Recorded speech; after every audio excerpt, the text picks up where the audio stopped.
மேலும் ஒரு அண்மைச் செய்தி, வன்னியர் உள் ஒதுக்கீடு தொடர்பாக அமைக்கப்பட்ட ஆணையத்திற்கு 1 வருட காலம் நீட்டிப்பு வழங்கி தமிழ்நாடு அரசு உத்தரவு பிறப்பித்திருக்கிறது.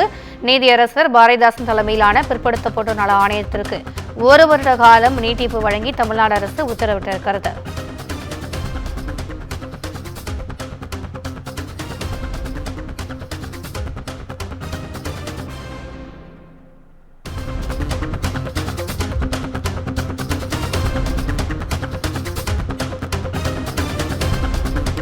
வன்னியர் உள் ஒதுக்கீடு தொடர்பாக அமைக்கப்பட்ட ஆணையத்திற்கு 1 வருட காலம் நீட்டிப்பு வழங்கி தமிழ்நாடு அரசு உத்தரவு பிறப்பித்திருக்கிறது.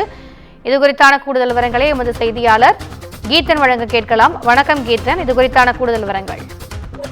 வணக்கம். குறிப்பாக தமிழகத்தில் வன்னியர்களுக்கு 10.5% உள்ஒதுக்கீடு வழங்க வேண்டும் என்கின்ற கோரிக்கை இருந்து வருகின்றது. கடந்த அதிமுக ஆட்சியில் அவ்வாறு ஒரு உள்ஒதுக்கீடு வழங்கப்பட்ட போதும் அது நீடிக்கவில்லை. குறிப்பாக நீதிமன்ற உத்தரவு காரணமாக அது ரத்து செய்யப்பட்டது. தொடர்ந்து தமிழக அரசு வன்னியர்களுக்கு 10.5% உள்ஒதுக்கீடு வழங்க வேண்டும் என பாட்டாளி மக்கள் கட்சி தொடர்ந்து வலியுறுத்தி வருகின்றது. ஏற்கனவே தமிழக அரசு இது தொடர்பாக பிற்படுத்தப்பட்டோர் நல ஆணையத்தின் தலைவராக ஓய்வு பெற்ற நீதியரசர் பாரதிதாசன் தலைமையில் ஒரு குழுவை அமைத்திருக்கின்றது. அந்த குழுவினர் இந்த வன்னியர்களுக்கு சமூக பொருளாதார ரீதியாக அவர்களுடைய நிலை என்ன என்பது குறித்த தரவுகளை திரட்டி தமிழக அரசிடம் சமர்ப்பிக்க வேண்டும் என்பது இந்த குழுவிற்கு தமிழக அரசு விதித்துள்ள ஒரு விதிமுறையாகும். இந்த நிலையில் தற்பொழுது இந்த குழுவிற்கு 1 வருட கால அவகாச நீட்டிப்பு வழங்கி தற்போது தமிழக அரசு அரசாணை பிறப்பித்திருக்கின்றது.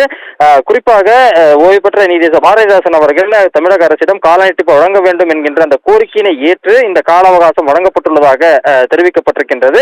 அதன் அடிப்படையில் ஏற்கனவே தற்பொழுது இந்த வன்னியர்களுக்கு உள்ஒதுக்கீடு வழங்க வேண்டும் என்கின்ற கோரிக்கை பாட்டாளி மக்கள் கட்சி சார்பில் வலியுறுத்தப்பட்டு வருகின்ற நிலையில் இந்த அரசாணை என்பது தற்பொழுது பிறப்பிக்கப்பட்டிருக்கின்றது.